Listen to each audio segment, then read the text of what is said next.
Removing a system board assembly.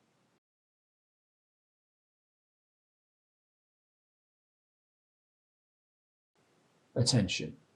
Before replacing the components now shown on screen, check the heatsink type of the system to be serviced. If it is a liquid-assisted cooling module, you will need a module handle.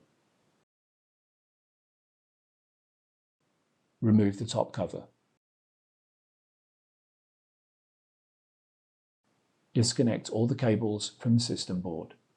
Remove any of the following components that are installed on the system board: system fans, memory modules, processor and heatsink, riser assemblies, CMOS battery, OCP3 Ethernet adapter, power supplies, ROT module.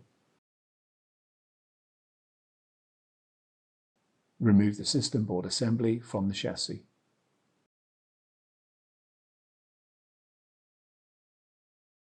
Hold the lift handle while lifting the release pin and slide the system board toward the front of the server. Lift the system board out of the chassis. If you are going to replace the system I/O board, remove the firmware and ROT security module and SD card from the old system I/O board. To remove the system I/O board from the processor board, remove the screws that secure the system I/O board. Note: the procedure used to separate a system I/O board from the processor board applies to the following ThinkSystem V3 systems. For demonstration purposes, an SR635 V3 system board assembly is shown here.